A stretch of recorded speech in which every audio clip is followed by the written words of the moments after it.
A very good morning, नमस्कार, अभिवादन, अभिनंदन to all of you students again. आप सबका इकोनॉमिक्स की इस कक्षा में पुनः स्वागत है। इस कक्षा में हम कक्षा 11 की बुक स्टैटिक्स सांख्यिकी का यूनिट 3 का चैप्टर है कोरिलेशन, सहसंबंध, उसके बारे में पढ़ेंगे। ये लेक्चर इस चैप्टर के लिए सेकंड पार्ट है, तो यदि आपने फर्स्ट पार्ट नहीं देखा है तो आप एक बार प्लीज़ उसे देख लें, तभी आपको सेकंड पार्ट ठीक से क्लियर होगा। तो फर्स्ट पार्ट भी ज़रूर देख लें। इसी वीडियो के लिंक में मैंने इसी वीडियो के डिस्क्रिप्शन बॉक्स में उसका लिंक दिया हुआ है। और हाँ, एक बात और कहनी थी आपसे, आप मेरी हर एक वीडियो जो भी आप देख रहे हैं, यदि आपको उसके नोट्स चाहिए, ये वाले नोट्स, तो आप उस वीडियो का डिस्क्रिप्शन बॉक्स खोलें, उसमें सबसे ऊपर लिंक फॉर डाउनलोडिंग नोट्स के लिखा होगा, उसके नीचे एक लिंक दिया होगा। उस लिंक को यदि आप क्लिक करेंगे तो आपको नोट्स मिल जाएंगे, वहाँ नोट्स दिख जाएंगे, वहाँ से आप नोट्स डाउनलोड कर सकते हैं। ड्राइव पे मैंने शेयर पार्ट में डाले हुए हैं, तो आप वहाँ से डिस्क्रिप्शन बॉक्स के लिंक से आप ये नोट्स डाउनलोड भी कर सकते हैं। देन चैप्टर शुरू करने से पहले एक बार रिवाइज करते हैं कि क्या क्या हमने फर्स्ट लेक्चर में, इसके फर्स्ट पार्ट में हमने पढ़ा था। फर्स्ट पार्ट में हमने सबसे पहले सिलेबस की बात की थी कि क्या सिलेबस है इसका। फिर मीनिंग ऑफ कोरिलेशन, सहसंबंध का अर्थ समझा था। अर्थ समझने के साथ साथ एक हमने परिभाषा याद की थी, है ना। ये हिंदी में भी लिखी हुई है परिभाषा, ये वाली। कई बार आपसे पेपर में पूछ लेते हैं व्हाट इज कोरिलेशन, यहीं से बात शुरू कर लेते हैं। तो परिभाषा भी आपको कम से कम एक परिभाषा तो याद होनी चाहिए, और समझ में भी तभी आती है बात। इसके बाद हमने टाइप्स ऑफ कोरिलेशन, सहसंबंध के प्रकार की बात की थी। टाइप्स ऑफ कोरिलेशन में सहसंबंध दो प्रकार की बात करी थी, धनात्मक सहसंबंध पॉजिटिव कोरिलेशन, और नेगेटिव कोरिलेशन ऋणात्मक सहसंबंध। एक दूसरी तरीके से हम इसको बांट सकते हैं, other two types of correlation, और दूसरी तरीके से भी दो तरह से बांट सकते हैं, लीनियर कोरिलेशन रेखीय सहसंबंध, और अरेखीय सहसंबंध नॉन लीनियर कोरिलेशन। और एक दूसरी तरीके से बांट सकते हैं हम इसको, सिंपल कोरिलेशन, जब केवल दो वेरिएबल्स के बीच में हमें कोरिलेशन निकालना है तो दैट इज सिंपल कोरिलेशन। जब तीन या तीन से अधिक के बीच में निकालना है दैट इज मल्टीपल, बहु सहसंबंध, मल्टीपल कोरिलेशन। इसके बाद हमने डिग्री ऑफ कोरिलेशन, पर सहसंबंध का परिणाम की बात की थी। आपसे पेपर में न्यूमेरिकल क्वेश्चन आता है उसमें आपसे फाइंड करवाते हैं कि कोरिलेशन फाइंड कीजिए, इन दोनों चरों के बीच में, इन दोनों वेरिएबल्स के बीच में कोरिलेशन निकालिए और इसका परिणाम बताइए। What is the degree of correlation, तो आपको इसके हिसाब से लिखनी होगी कि परफेक्ट कोरिलेशन है, यदि आंसर प्लस या -1 आया है तो परफेक्ट लिखना होगा, और साथ में लिखना होगा +1 के लिए कि धनात्मक या पॉजिटिव कोरिलेशन है। यदि आपका आंसर -0 टू -0.25 के बीच में आता है तो आप कहेंगे कि correlation is negative and low between two variables. तो इस तरह से आपको इसका परिणाम भी लिखना होता है, कई बार पूछ लेते हैं। फिर हमने बात करी थी methods of estimating correlation, correlation निकालने की क्या क्या विधियां हैं।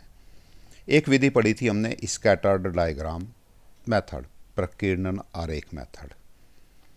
दूसरी विधि है इसकी Carl's Pearson coefficient of correlation, जो हम आज पढ़ेंगे।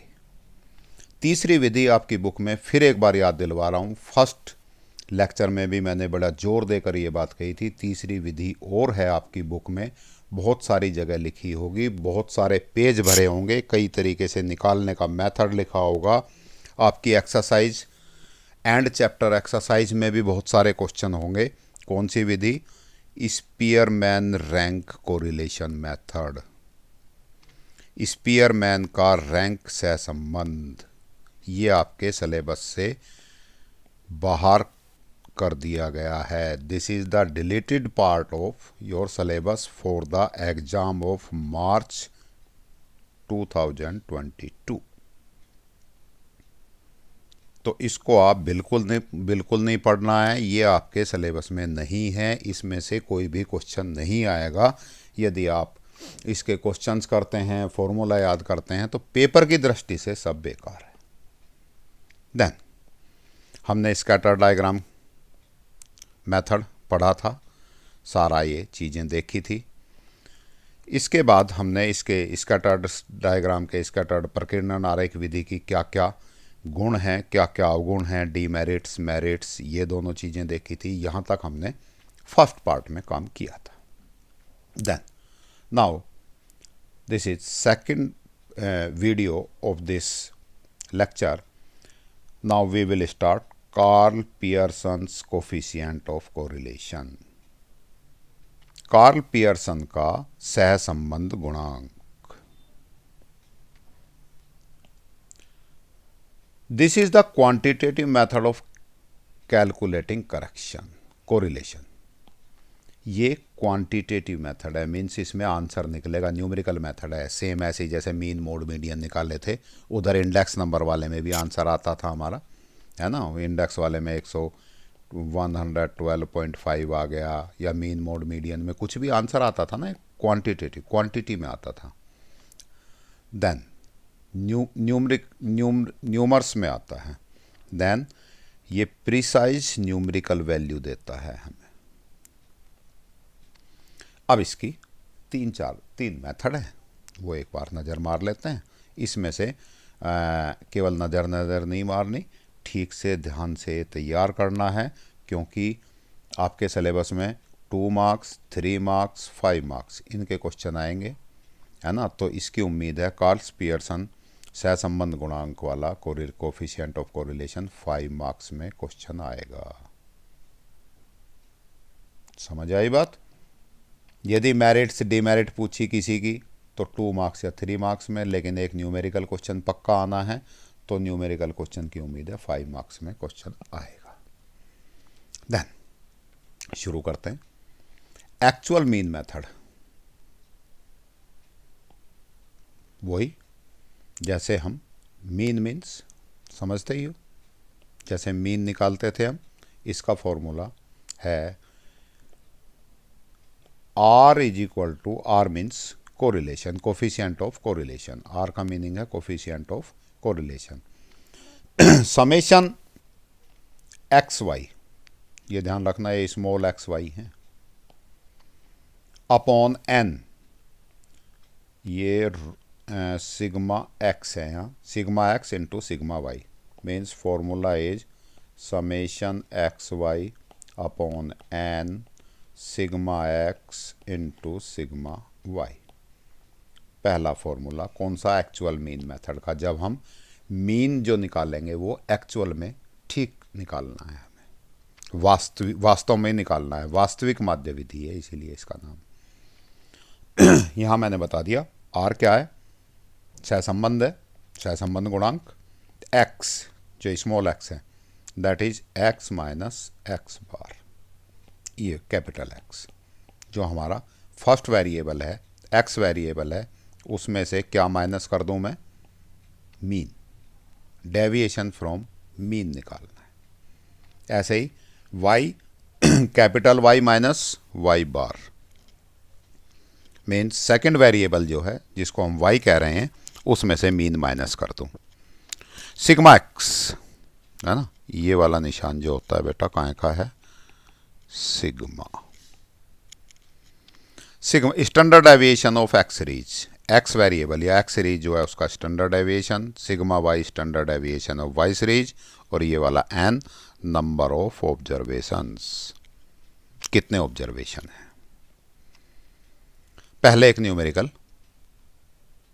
ऐसा भी आता है, लेकिन ये एक दो न्यूमेरिकल है, तो इसको भी हम एक नज़र डाल लेंगे। ये कह रहा है मीन जो है, मीन कितना है भाई? एक्स सीरीज का 80, वाई सीरीज का 120। फॉर्मूला समझना, ये जो मैंने इतनी चीज़ें बताई हैं ना, ये क्या क्या है, ये समझना क्यों ज़रूरी है, इससे भी आपको इसकी इम्पोर्टेंस पता लगेगी। देन ये कह रहा है मीन एक्स सीरीज का 80 है, वाई सीरीज का 120 है, sum of square of deviation from arithmetic mean. Arithmetic mean से डेविएशन जो है उसका स्क्वायर एक्स सीरीज का 56, वाई सीरीज का 156। Sum of the product of deviation of X and Y from their respective mean is 92। पहले तो ये देख लो बेटा जी क्या क्या दिया हुआ है। 15 पेयर्स हैं, इसका मतलब नंबर ऑफ ऑब्जर्वेशंस हो गए हमारे पास 15। अब दिख रहा है ठीक से? चलिए जी, तो इसका मतलब एन की वैल्यू कितनी होगी मेरे पास 15। मीन एक्स वाला, एक्स सीरीज का मीन कितना हुआ भाई? दिया हुआ है हमें कितना 80। चलिए जी ये 80 हो गया। वाई सीरीज का मीन कितना दिया हुआ है 120, 120 हो गया। समेशन एक्स स्क्वायर दिया हुआ है मुझे, कौन सा? ये वाला, ये वाला sum of the square of deviation from arithmetic mean, it means इसका स्क्वायर दिया हुआ है, ये वाला 56। और इसको हम शॉर्ट में क्या कहते हैं? ऊपर अभी फॉर्मूले में पढ़ा था small X. Small X is equal to X minus X bar, यही तो पढ़ा था, देखो ये वाला। इसीलिए तो फॉर्मूला समझना जरूरी है, पढ़ा था ना ये वाला। देन तो इसका भी क्या दिया हुआ है? स्क्वायर। कितना दिया हुआ है बेटा जी? 56। Y square, summation Y square कितना दिया हुआ है? 156, ये वाला 156। दोनों का मल्टीपल, एक्स और वाई का मल्टीपल, समेशन एक्स वाई कितना दिया हुआ है? 92, ये वाला। ठीक हो गई बात? तो सबसे पहले तो हम फॉर्मूला क्या है बेटा जी हमारा? पहले फॉर्मूले की बात करें हम। R is equal to summation X Y upon, क्या था फॉर्मूला? ये वाला, अभी तो बताया था भाई, N sigma X into N sigma X into sigma Y, ये फॉर्मूला है। अब इसमें से देखिए आपके पास समेशन एक्स वाई है, ये हमें निकालना ही है। एन भी मेरे पास है। अब क्या बचा मेरे पास? Sigma X. सिग्मा एक्स क्या है? डेविएशन है ना, sigma X standard deviation of x series. अब डेविएशन वाले चैप्टर में तुम्हें डेविएशन निकालना आता होगा। डेविएशन निकालने के लिए क्या करें हम? Summation X square upon N, तो हमारी वैल्यू निकल जाएगी सिग्मा एक्स की। ठीक है जी। समेशन एक्स स्क्वायर यहाँ दे रखा है हमें 56 अपॉन एन 15 है, ये वाला। देन 15, इसको सोल्व करेंगे, आंसर आ गया 1.93। ऐसे ही वाई सीरीज के लिए स्टैंडर्ड डेविएशन निकाल लो। Sigma Y is equal to summation Y square upon N, इस सब का under root. Summation Y square given that 156, N is also 15। Solve करेंगे, आंसर इज 3.22। उठा के फॉर्मूले में वैल्यू पुटअप कर दो। फॉर्मूला सेम है, यही वाला। समेशन एक्स वाई हमें दे रखा था, थोड़ा सा छोटा करना पड़ेगा। समेशन एक्स वाई कितना दे रखा है? 92, तो यहाँ कितना लिख दूँ? 92। एन की जगह कितना लिख दूँ? 15 into sigma X 1.93 into sigma Y 3.22, यही आया। चलिए जी, ठीक हो गई बात। Then r is equal to, इसको सोल्व कर दोगे, ये आंसर आ गया। अब तुम्हारे साथ एक प्रॉब्लम आती है बेटा कि इतनी बड़ी कहानी को इतने गुना भाग करने में आपको लगेंगे कम से कम 10 या 15 मिनट, 10 मिनट लग जाएंगे। अब समस्या क्या आती है, यहाँ तक आपने क्वेश्चन बिल्कुल ठीक कर दिया। मान लीजिए ये क्वेश्चन 3 मार्क्स का है, यहाँ तक ठीक कर दिया, 2.5 मार्क्स आपके क्लियर हो गए। यहाँ से यहाँ आंसर लिख दिया, 3 मार्क्स पूरे हो गए, फुल मार्क्स हो गए। इट मीन्स इस स्टेप से इस स्टेप में जाने पे कितना बेनिफिट मिला आपको, हाफ मार्क्स का, आधे नंबर का। समय कितना मिला, कितना लगा, 10 मिनट। तो बेटर तरीका क्या है बेटा जी, कहीं हमने इस क्वेश्चन में यहाँ 10 मिनट लगाई और लास्ट में हमारा पेपर छूट गया, और कोई एक ऐसी डेफिनेशन थी जो हमें याद भी है, और हम उस डेफिनेशन और उसके एक दो चीज़ें और जो याद थी वो लिख देते, तो मुश्किल से कितने लगते, मुझे 5 मिनट लगते, बल्कि 3 ही मिनट लगते। यहाँ 3 मिनट में कितने मार्क्स मिल जाते, 2 मार्क्स में आ जाती बात वो। यहाँ 10 मिनट में कितने मार्क्स मिले, हाफ मार्क्स, आधा नंबर। तो बेटर तरीका क्या है, ऐसे क्वेश्चन को आप यहाँ तक करो और छोड़ दो, नीचे थोड़ा सा स्पेस छोड़ दो कैलकुलेशन के लिए। जब आपने स्पेस छोड़ दिया, नेक्स्ट क्वेश्चन यहाँ से शुरू करो, क्वेश्चन नंबर जो भी आ रहा है आपका 10, 11, यहाँ से शुरू करो, अपना क्वेश्चन करो। लास्ट में जब आपका टाइम बच जाता है, तो उस टाइम में आपको लग रहा है रिवाइज भी कर लिया मैंने, अब टाइम बचा है, तो खाली बैठने से तो अच्छा है कि कैलकुलेशन ही कर लो, आधा नंबर तो मिल जाएगा। इट मीन्स आपका ये वाला जो 3 मिनट में 2 नंबर मिल रहे थे, ये मिल जाएंगे, वरना ये छूट जाएंगे। तो इसका तरीका ये है कि ये कैलकुलेशन थोड़ा सा स्पेस दे के नया क्वेश्चन शुरू करके अपना शुरू कर लो। समझ आती है बात। देन नेक्स्ट पार्ट, ये कौन सा था, direct mean method, actual mean method. Next one is another formula, modified version formula. ये है इसका मॉडिफाइड फॉर्मूला।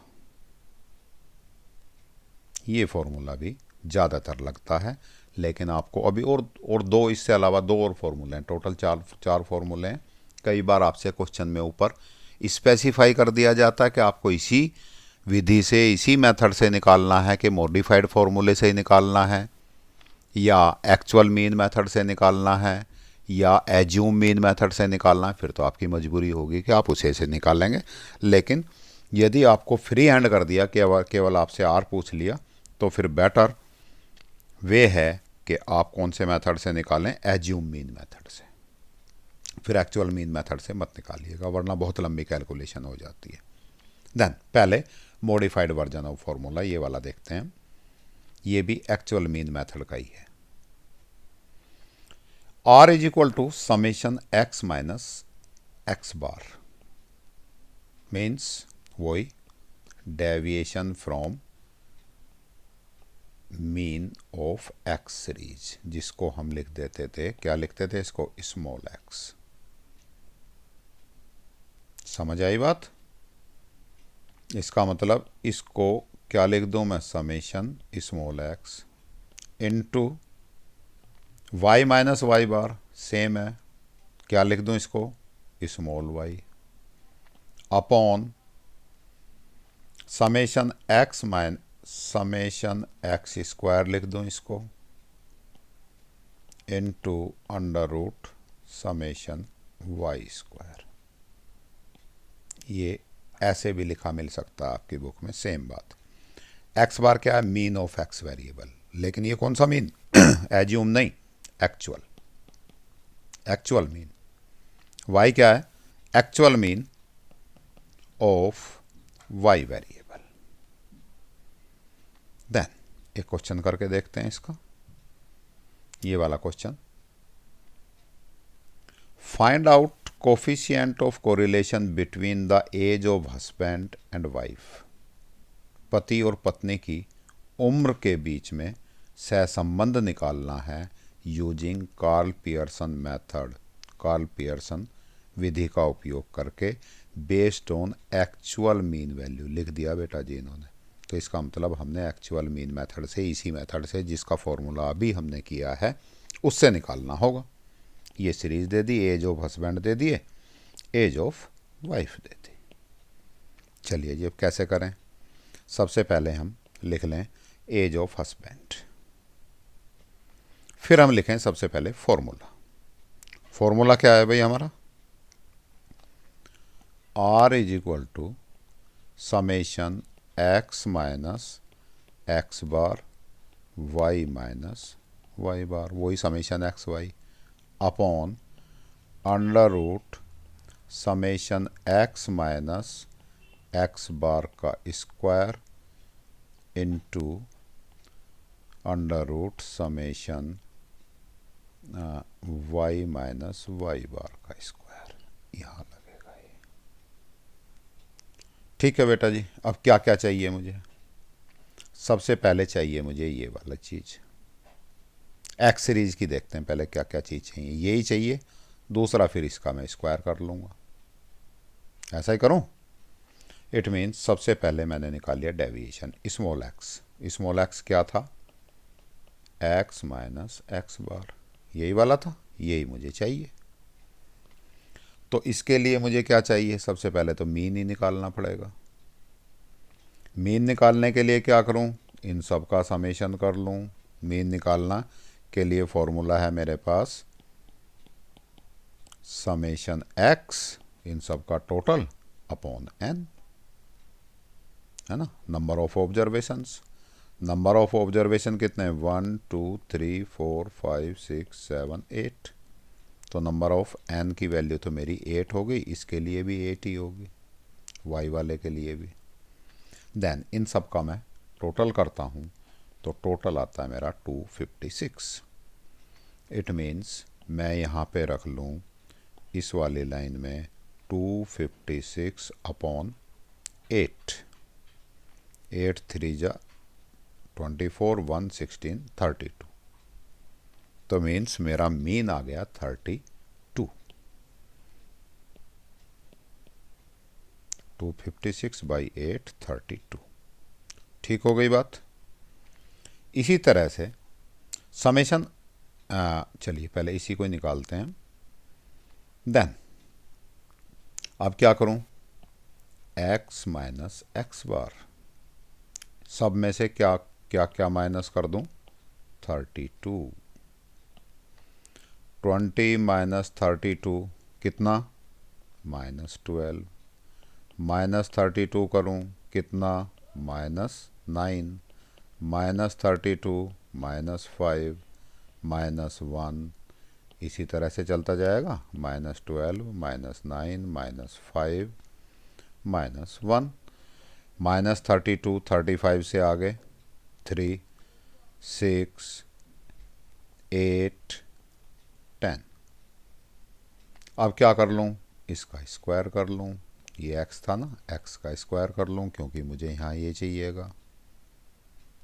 देन x का स्क्वायर, 12 का स्क्वायर कितना हुआ बेटा जी? 144। -12 का स्क्वायर भी 144 ही होगा। -12 का स्क्वायर का मतलब है -12 इंटू -12, माइनस और माइनस मल्टीप्लाई होके प्लस हो जाते, तो दैट इज 144। 9 का स्क्वायर 81, 25, 1 9 36 64 100। इन सब का समेशन चाहिए इसमें मुझे। समेशन का निशान लगा हुआ है ना स्क्वायर में, इट मीन्स इनका सम भी कर लूँ। इन सब का सम करूँगा, आंसर इज 460। अब आ जाओ जी वाई सीरीज पे। सेम वाई सीरीज का भी ट्रीटमेंट करना है हमें। इन सब का टोटल कर लूँ। टोटल करके कितने से डिवाइड कर दूँ? 8 से, क्योंकि नंबर ऑफ ऑब्जर्वेशंस अगेन 8 ही हैं। इन सब का सम हो गया 232। 232 को किससे डिवाइड कर दूं? 8 से। Answer is 29। सब में से क्या कर दूं? इन सारे ऑब्जर्वेशंस में से 29 माइनस कर दो। -29 कितना? -11। -9 कितना? -4। सेम इसी मेथड से आगे चलते चले जाएंगे। +1 3 5 36 -29 7 9, दैट इज y,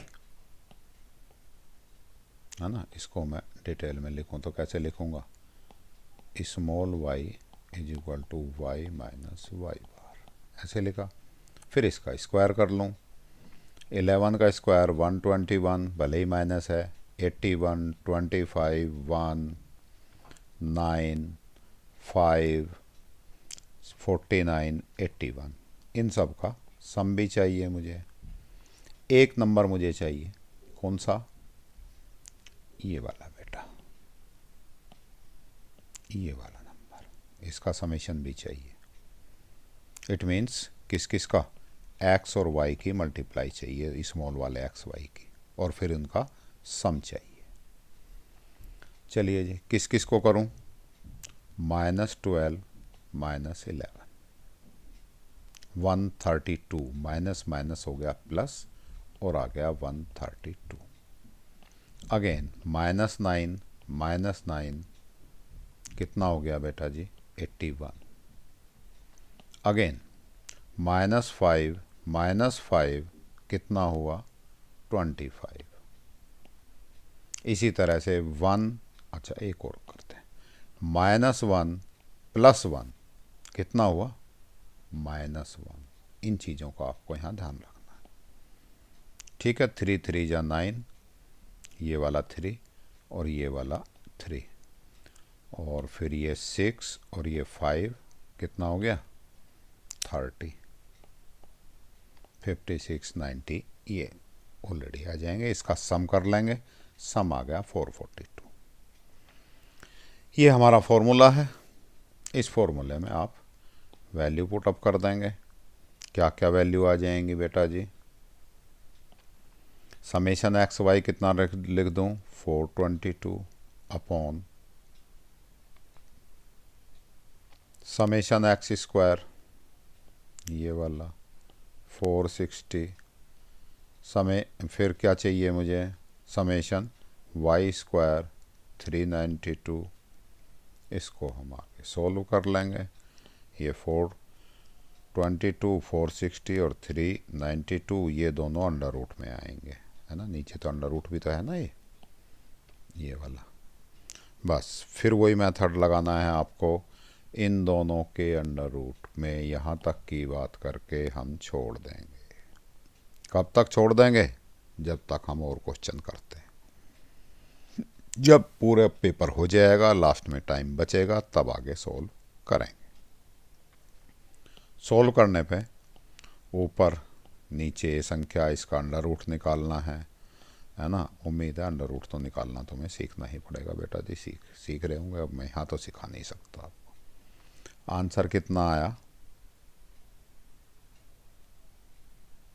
अब परिणाम बताएं। इसमें मान लीजिए परिणाम पूछा होता तो कितना आता? दोनों के बीच में कैसा कोरिलेशन है? पॉजिटिव है, धनात्मक सहसंबंध है। और कैसा है? परफेक्ट तो नहीं है। परफेक्ट होता तो फिर +1 या -1 होता। हाई है ना, हाई कोरिलेशन 0.75 to 1 के बीच में। आंसर आपको ये भी आइडिया मैंने बता दिया था पिछले लेक्चर में कि इसका आंसर हमेशा क्या आएगा? -1 to +1। बस इनके बीच में आंसर आएगा हमेशा। यदि आपका 315 आ रहा है, 142 आ रहा है, तो पक्का ये आंसर गलत है। कहीं कैलकुलेशन में गड़बड़ कर रखी है तुमने। आंसर हमेशा -1 और +1 के बीच में आएगा। Then next method, assume mean method, shortcut method. तुम्हें ये लग रहा होगा ये वाला क्वेश्चन कि सर ज़्यादा टफ तो नहीं है ना, मीन 32 आ गया था, सब में माइनस कर लिया, कैलकुलेशन भी इजी इजी सी है ना। लेकिन बेटा जी मुझे तो तुम्हें समझाना था, इसलिए छांट के हल्का सा क्वेश्चन रख लिया। आपके सर मैडम भी ब्लैक बोर्ड पे ऐसा ही क्वेश्चन छांट के लाते हैं कि आराम से उसका मीन पूरा पूरा निकल जाता। इसी कहानी में यदि ये मीन है, अभी बताता हूँ मैं आपको इसी कहानी का एग्जाम्पल। इसमें एक फिगर में थोड़ी सी चेंज कर देता और ये मीन आ जाता 32.65, ये वाला मीन आ जाता 29.07। अब बताओ इसमें से कितना माइनस करते, 32.65, बड़ा सा नंबर आ जाता, कितना 12.65 आ जाता माइनस। इसका स्क्वायर करते खूब बड़ी संख्या आती, और फिर इसका और इसका भी मल्टीप्लाई करना है हमें, 12.65 का और इसका भी, तो ये भी बहुत बड़ी संख्या, फिर इनके टोटल भी बड़े हो जाते, सारी कहानी बिगड़ जाती। तो यहाँ तो हमने ऐसी संख्याएं रख ली थी क्वेश्चन में कि आपका एक सिंपल सा आंसर आ गया था 32। तो ये कैलकुलेशन इजी दिख रही है आप लोगों को, लेकिन जब तक तुम्हें, जैसा इस क्वेश्चन में इन्होंने बाउंड कर दिया एक्चुअल मीन वैल्यू से निकालना है, तो मजबूरी है, वरना तो आप कौन सा मेथड यूज करेंगे, एज्यूम मीन मेथड। इसमें कैलकुलेशन कुछ कम होती है, फॉर्मूला दिखने में आपको काफ़ी बड़ा सा दिख रहा है। फॉर्मूला क्या है जी, R is equal to summation X Y minus summation X summation Y upon N upon, ये अपॉन का form, under root summation X square minus summation X square upon N into summation Y square minus summation Y square upon N. ये इसका formula, फॉर्मूले तो रटने ही पड़ेंगे। इसको short में फॉर्मूला, ये वाला फॉर्मूला हम इसी का मॉडिफाइड रूप है, इसी को ही हम पढ़ते हैं, इसी को ही फॉर्मूले में, summation D x D Y minus summation D x into summation D Y upon under root N summation D X square minus summation D x का whole square into under root same N summation D Y square minus summation D Y का whole square. ये वाला formula देखना है बेटा जी हमें। यहाँ अब क्या क्या है ये भी समझ लें। आर तो आप जानते ही हैं क्या है, coefficient of correlation. D X deviation of x series from assume mean X minus A. पहले वाले फॉर्मूले में क्या था, एक्स माइनस एक्स बार, ये एक्चुअल मीन था, अब की बार एज्यूम मीन ले लिया। D y y minus a, d x D y, ये डी एक्स ये डी वाई, इन दोनों का multiply, sum of multiply of d x and d y. इसका डी एक्स का स्क्वायर डी वाई का स्क्वायर, डी एक्स क्या है, sum of deviation of x series, d y मैंने आपको बता ही दिया, यही वाला है, समेशन डी एक्स में इनका सम हो जाएगा। चलिए क्वेश्चन देखते हैं, फिर आपको समझ आ जाती है। एन इसमें वही total number of items observation, same चीज। Calculate the coefficient of correlation of the following data. इसमें कोई मेथड स्पेसिफिक नहीं दिया हुआ, इसलिए हमने क्या लगा दिया, एज्यूम मीन मेथड। सबसे पहले तो बेटा जी आप क्या करें, फॉर्मूला ही लिख लें, किस मेथड से आप करना चाहते हैं। दो वेरिएबल्स दिए हुए हैं एक्स और वाई, ये हमने एक्स लिख लिया, ये हमने वाई लिख लिया। ये फॉर्मूला है। फॉर्मूला लिखने से तुम्हें एग्जाम में याद रहेगा कि आपको क्या क्या चीज़ें निकालनी हैं। आपको सारी टेबल याद करने की ज़रूरत नहीं है, भाई पहले ये निकालते हैं फिर ये फिर ये फिर ये। फॉर्मूला फिर भी याद ही करना पड़ेगा, तो फॉर्मूला याद करके आपको यहाँ अपने आप आ जाएगा। सबसे पहले मुझे क्या निकालना है बेटा, डी एक्स। डी एक्स क्या होता है, x minus A is assume mean. मान लिया मैंने 10 है, 10 को ए मान लिया, यहीं लिख लेता हूँ मैं, a is equal to 10, assume mean मान लिया। इट मीन्स सब में से क्या क्या माइनस कर दूँ, 10 10 माइनस कर दूँ, यही तो मतलब हुआ। 0 -4 -1 0 2 3 1 -1, यही आए।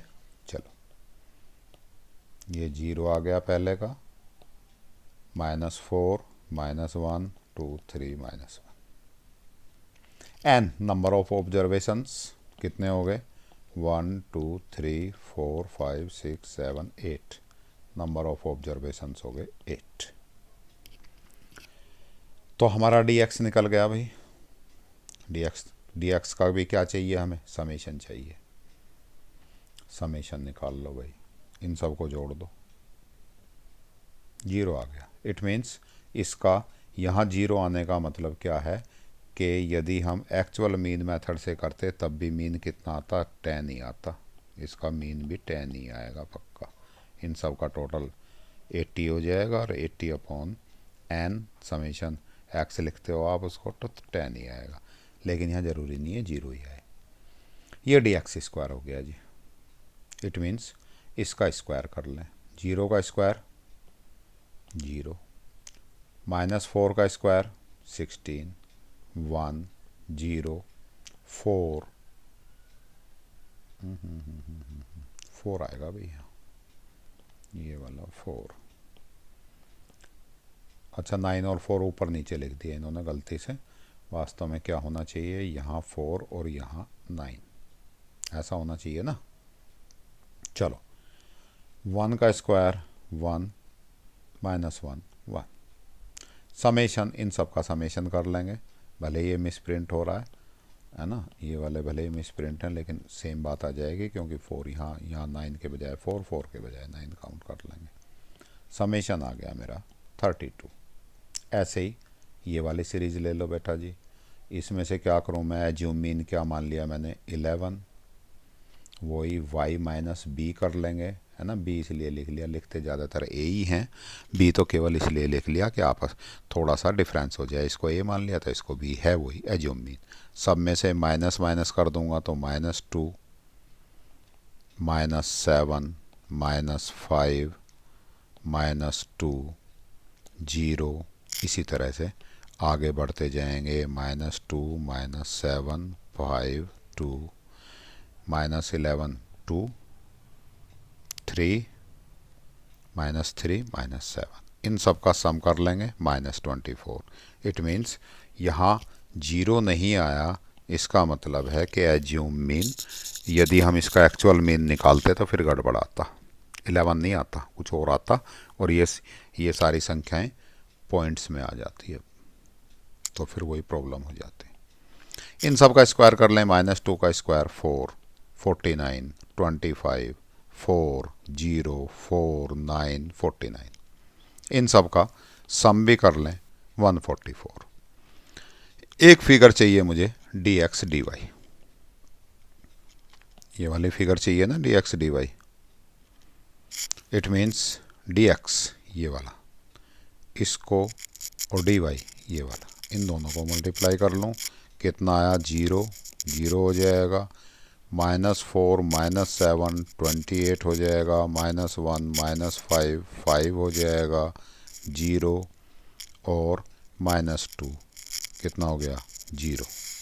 इसी तरह से हम इसको कैलकुलेट कर लेंगे, इसका सम कर लेंगे, 43 आ गया। वैल्यू पुटअप करेंगे, देखो जी ज़रा वैल्यू पुटअप में कैसे कैसे आती है। Summation D x D Y कितना लिख दूँ, 43 माइनस समेशन डी एक्स ये वाला 0 into D Y, summation D Y कौन सा, 24 अपॉन कितना 8n ये वाला upon under root summation D X square ये वाला 144 माइनस समेशन डी एक्स कौन सा ये वाला 0 अपॉन n 8। इसी तरह से रखेंगे। ये नंबर तो बेटा जी 0 ही हो जाएगा 0 से, क्योंकि यहाँ 0 से मल्टीप्लाई है, ये भी 0 है, ये भी 0 ही हो जाएगा। इसी तरह से दूसरा अंडर रूट रखेंगे क्या ये वाला summation D Y square 140 sorry यहाँ डी एक्स स्क्वायर है भाई, तो यहाँ डी एक्स स्क्वायर में क्या रखेंगे 32 144 माइनस समेशन डी वाई कितना 24 अपॉन 8 का होल स्क्वायर। वैल्यू पुटअप करेंगे इस तरह से, ठीक है भाई, यही आएंगे। अब देखिएगा ये नंबर 0, ये नंबर 0, ऊपर क्या बचा 43 है ना। थोड़ा सा सॉल्यूशन की भी बात बता देता हूँ। ये अंडर रूट 32 और ये अंडर रूट कितना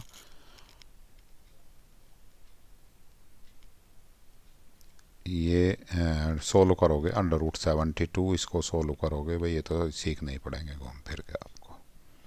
और आंसर आ गया हमारा कितना 0.896, वही +1 और -1 के बीच में है। कैसा रिलेशन है, पॉजिटिव रिलेशन है, धनात्मक सहसंबंध है, हाई है, परफेक्ट तो नहीं है क्योंकि एक होता तो परफेक्ट होता। Next step deviation method. Next is step deviation method. यदि संख्या बहुत बड़ी है, एज्यूम मीन से भी काम नहीं चल रहा, तब हमारा फॉर्मूला ये है summation D x D Y summation D X. Same formula है, जहाँ डी एक्स था वहाँ डी एक्स डैश कर दिया, जहाँ डी वाई था वहाँ डी वाई डैश हो गया। डैश मीन्स डी एक्स क्या होता है, डी एक्स डैश क्या होता है, d x upon c. C means common factor. Then सब चीज़ें सेम ही है। एक एग्जांपल इसका भी देखते हैं। Calculate the coefficient of correlation from the following data. बेटा ये बड़ी बड़ी संख्याएं हैं, इसलिए हमने इसमें कौन सा मेथड लगाया, स्टेप डेविएशन मेथड। चलिए जी देखते हैं। ये इसका फॉर्मूला है। दो वेरिएबल्स दिए हुए हैं एक्स और वाई। पहले एक्स लिख लिया,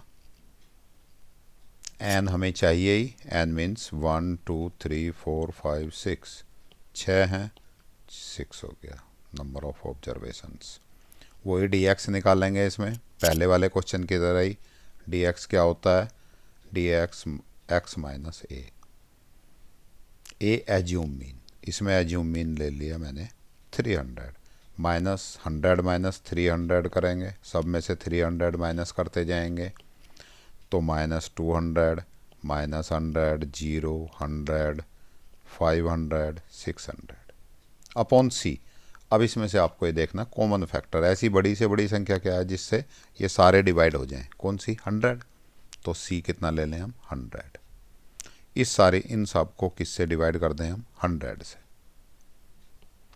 देन -2 -1 0 1 2 3, इन सब का समेशन भी चाहिए हमें, 3 हो गया है ना। माइनस वाली संख्याएं अलग से -3 ऐसे कर लिया करो। और ये कितना हो गया 6, 6 प्लस का और माइनस के 3 आ गया 3। अब इसका डी एक्स डैश का स्क्वायर कर लें जी। -2 का स्क्वायर 4, -1 0 1 4, 3 का स्क्वायर 9, इन सब का सम कर लें। ऐसे ही y number of observation same होंगे 6 वाले ही। देन डी वाई क्या ले लूँ, एज्यूम मीन क्या ले लिया 135, कुछ भी ले सकते हो वैसे, ऐसा ज़रूरी नहीं है 135, 140 भी ले सकते थे। देन 135 से सब में से 135 माइनस करेंगे, 110 माइनस 135 माइनस 25 माइनस 15, 0, 5, 60, 160 माइनस 135, 25 और ये 30। कॉमन फैक्टर क्या? ऐसी बड़ी से बड़ी संख्या जिससे सारे डिवाइड हो रहे हो, 5। ये 5 ले लिया, सबको 5 से डिवाइड कर लो। क्या क्या आ गया बेटा जी? 5 से -25 -3 0 1 5 6, इन सब का सम कर लिया। डी वाई डैश स्क्वायर, इसका स्क्वायर करेंगे। 5 का स्क्वायर 25, 9 0 1 25 36, इन सब का सम कर लिया। D X square into D X dash square into D Y dash, कौन कौन सी संख्याएं? डी एक्स डैश ये वाला और डी वाई ये वाला, कितना हो गया? -2 -5, कितना? माइनस प्लस 10, -1 -3, कितना? +3, 0 and 0 0, 1 and 1 1, 2 and 5 10 और 3 and 6 18, 10 3 0 1 10 18, इन सब का सम किया 42। वैल्यू पुटअप कर लो बेटा जी। Summation D x into D y, कहाँ से ले फिगर? ये वाले, कितना लिख दूं? 42, दैट इज 42। ये वाली कहानी हो गई पूरी। समेशन डी एक्स डैश, ये वाला कितना लिख दूं? 3, यहाँ लिख दूं 3। समेशन डी वाई डैश, ये वाला इंटू 4 अपॉन कितना? एन, एन का मतलब हो गया 6। आगे summation D X dash square, ये वाला 19 minus summation D X dash कितना? 3 अपॉन एन, एन का मतलब अगेन 6। फिर summation D Y dash square, summation D Y dash square 96 into summation D Y कितना? 4 अगेन एन मीन 6। चलो जी इसको देखते हैं एक बार। 3 4 6 19 3 स्क्वायर है ना, ये वाला स्क्वायर है 6, इसका भी स्क्वायर आएगा है ना, ये ध्यान नहीं रहा था मैं। 96 4 स्क्वायर 6, सॉल्व कर लो बेटा जी। 42 एज इट इज, 4 3 जा 12, 12 को 6 से डिवाइड करोगे 2, ये 9, 9 को 6 से डिवाइड करोगे 1.5 और 19 में से 1.5 माइनस करोगे। इसी तरह से इसको सोल्व कर लोगे। ऊपर 40 आ गया, 42 माइनस 2 से ये कितना आ गया अंडर रूट में 17.5, ये सोल्व कर लिया। नीचे इन दोनों को मल्टीप्लाई, इन दोनों का अंडर रूट, इसका अंडर रूट निकाला, इसका अंडर रूट निकाला, मल्टीप्लाई कर लिया। आंसर आ गया 0.99। कोफिशिएंट ऑफ कोरिलेशन आंसर हो गया ये 99। Then next one is properties. क्या गुण है? Merits. Correlation coefficient has no unit, कोई यूनिट नहीं होती इसकी। यहाँ 99 लिखा हमने, इसके आगे कुछ मीटर सेंटीमीटर लाख करोड़ कुछ नहीं लिखते है ना, no unit. A negative value of R, यदि आर की वैल्यू अभी बाई चांस हमारे सारे क्वेश्चंस में कैसी आई? पॉजिटिव ही आई सब में। यदि नेगेटिव वैल्यू आ रही है तो इसका मतलब है कोरिलेशन तो है उनमें, लेकिन इनवर्स रिलेशन है उनका, विपरीत संबंध है। R is positive then two variables move in same direction, यहाँ अपोजिट डायरेक्शन में मूव करते हैं, इनवर्स रिलेशन है, विपरीत संबंध है। यहाँ विपरीत नहीं है, समान दिशा में चलते हैं, समान सा संबंध है। The value of R lies between -1 and +1, ये मैंने आपको बार बार बताया ही है। If R is zero, zero का मतलब है दोनों वेरिएबल्स में कोई भी कोरिलेशन सहसंबंध नहीं है। R is 1 then that is perfect, R is -1 perfect negative, R is +1 that is perfect positive. ये हर बार पिछले क्वेश्चन में भी मैंने बताया था। High value of R indicates strong linear relationship, जितनी वैल्यू चाहे वो पॉजिटिव में है चाहे वो नेगेटिव में, जितनी हाई वैल्यू होगी उतना ही स्ट्रॉन्ग रिलेशन होगा और लीनियर रिलेशनशिप के पास होगा, रेखीय सहसंबंध के आसपास होगा। Low value weak linear, means आप कह सकते हैं नॉन लीनियर की तरफ मूव कर रहा है, अरेखीय सहसंबंध की तरफ जा रहा है। The value of R is unaffected by change in the origin and change in the scale, scale बदल दें, आंकड़े का ओरिजिन मीन्स ओरिजिन का आप कह सकते हैं मूल, उनके मूल में परिवर्तन कर दें तो भी कोई फर्क नहीं पड़ता। इम्पोर्टेंस ऑफ सिग्निफिकेंस, इसका क्या इम्पोर्टेंस है, क्या महत्व है।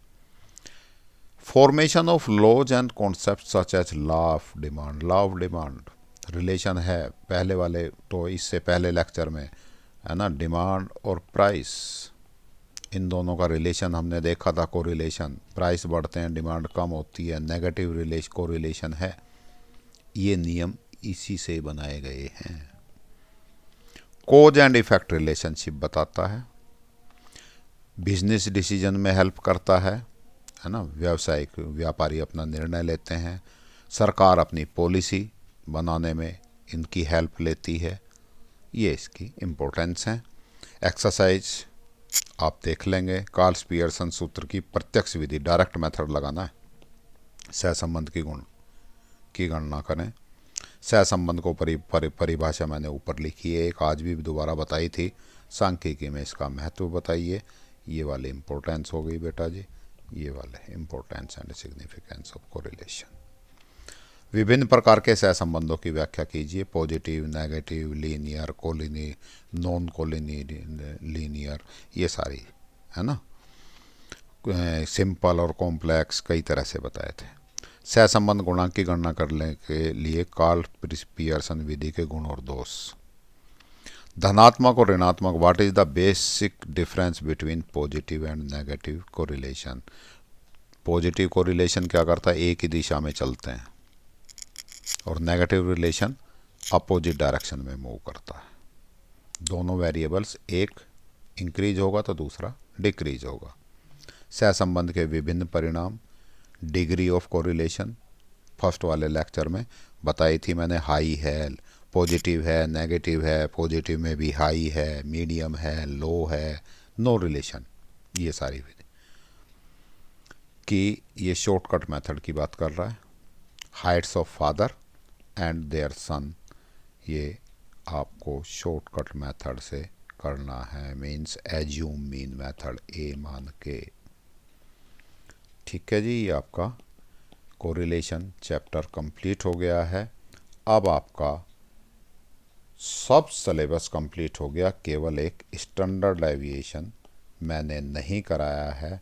बाकी आपका सेकंड टर्म में जितना भी पार्ट आना है, सेकंड टर्म का मतलब मार्च 2022 में जो भी पेपर आना है, उसके सारे वीडियोस आपको मेरे यूट्यूब चैनल पर मिल जाएंगे।